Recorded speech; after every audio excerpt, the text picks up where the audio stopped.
మరి ఇప్పుడు మన నియోజకవర్గ అభివృద్ధి ప్రదాత గౌరవనీయులు సత్యానందరావు గారిని ఒక సెకండ్ కూర్చో.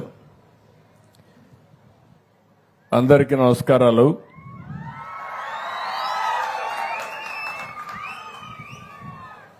ఈరోజు నేను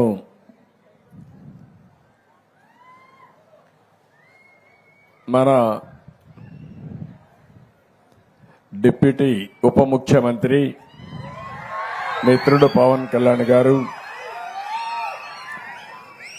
రాష్ట్రం మొత్తం గ్రామ సభలు పెట్టాలి, గ్రామ సభల్లో గ్రామ అభివృద్ధి గురించి చర్చించాలని నిర్ణయం చేయడం, నేను దానిపైన ఇది మంచి కార్యక్రమం, దీన్ని అందరం కలిసి చేయాలి, రాష్ట్రం అంతా కూడా ఒక పండుగ వాతావరణంలో ఈ కార్యక్రమం చేయాలని దీనికి శ్రీకారం చుట్టడం, అక్కడి నుంచి నేను కూడా భాగస్వామి కావాలని వానపల్లికి రావడం నా అదృష్టంగా భావిస్తున్నాను.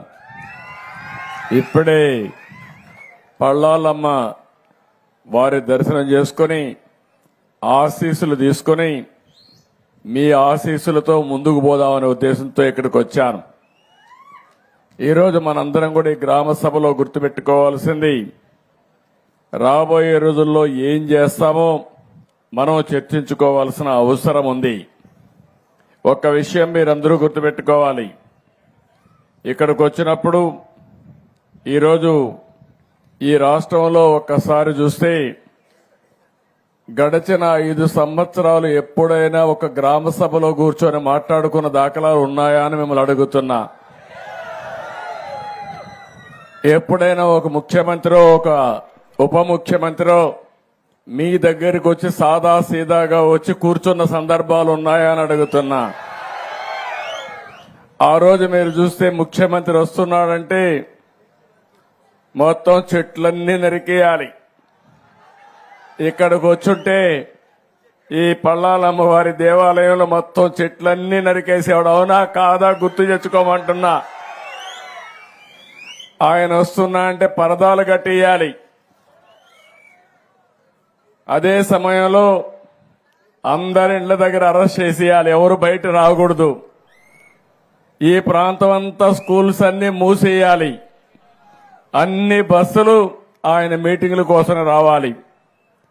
ఆడవాళ్ళైతే స్వేచ్ఛగా వచ్చి కూర్చొని మాట్లాడుతున్నారు. ఏమమ్మా అప్పట్లో ఎప్పుడన్నా మీలో నవ్వుముఖం చూశానా అని అడుగుతున్నా మిమ్మల్ని అందరినీ.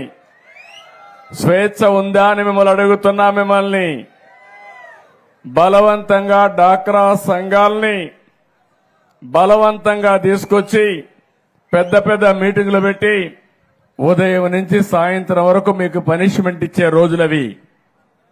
ఆ రోజులన్నీ అయిపోయినాయి. ఓసారి నేను చూశాను, వచ్చిన వాళ్ళు వెళ్లిపోతా ఉంటే పక్కన గోతులు తవ్వేవాళ్ళు పారిపోకుండా. ఇది ప్రజాస్వామ్యమా లేకపోతే డిక్టేటర్ స్వామ్యమా నాకైతే అర్థం కావడం లేదు. అందుకని నేను గాని మిత్రుడు పవన్ కళ్యాణ్ గారు వచ్చిన తర్వాత ఒకే మాట చెప్పాం,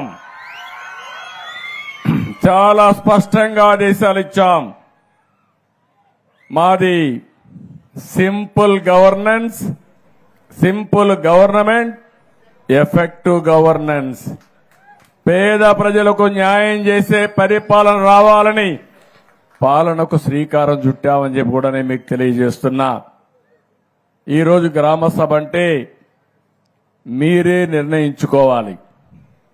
ఈరోజు మీ అందరి ముందర ఒక ప్రపోజల్ పెడుతున్నాం. అది పెట్టే మునుపు కొన్ని విషయాలు కూడా మనం మాట్లాడుకోవాలి.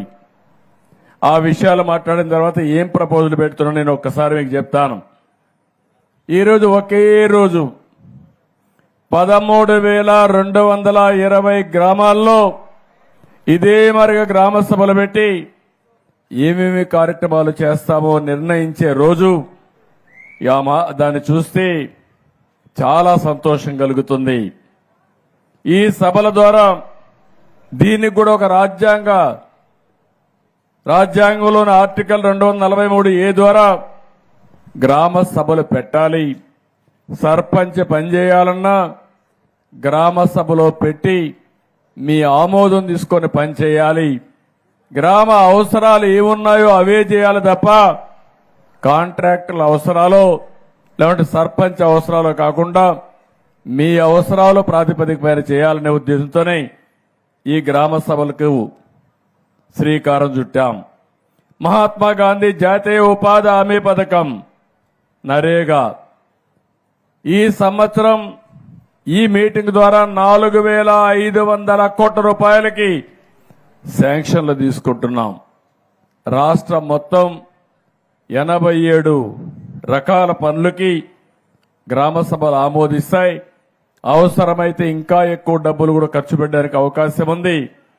ఎప్పుడు కూడా నరేగా అనే కార్యక్రమం ఎంతమంది పని కావాలంటే అంతమందికి పని కల్పించాలి. 100 రోజులు ఉపాధి కల్పించాలి. ఇది ప్రభుత్వ బాధ్యత. దీంట్లో కూడా మీరు చూస్తే ఎంతమంది పని చేస్తే వాళ్ళు చేసిన దాంట్లో లేబర్ ఇచ్చిన తర్వాత ఆ డబ్బుల్లోని 40% పనుల కోసం ఖర్చు పెట్టుకునే పరిస్థితి వస్తుంది. సిమెంట్కి కానీ స్టీల్ కానీ పనుల కోసం ఖర్చు పెట్టే పరిస్థితి వస్తుంది. 60-40%తో ఈ డబ్బులు వినియోగిస్తాం. ఈరోజు మొత్తం రాష్ట్రంలో చూస్తే ఈ 4,500 కోట్లు 9 కోట్ల పని దినాలు 54 లక్షల కుటుంబాలకు పని దొరుకుతుంది. ఇదొక పెద్ద ముందడుగని చెప్పి కూడా నేను మీకు తెలియజేస్తున్నా. గ్రామాలు బాగుండాలి.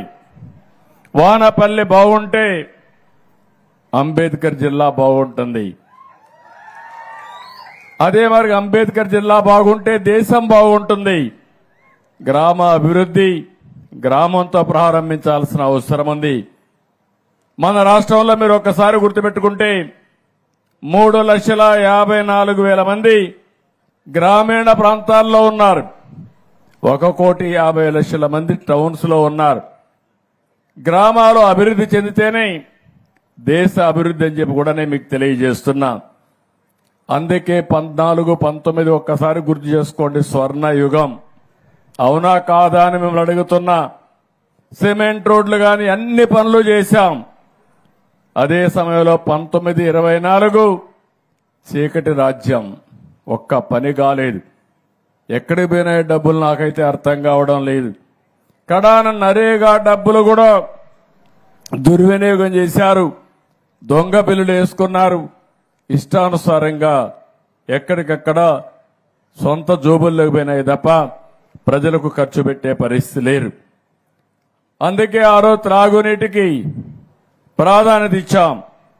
ఇంకో పక్క పంచాయతీల్లో సిమెంట్ రోడ్లకు ప్రాధాన్యత ఇచ్చాం.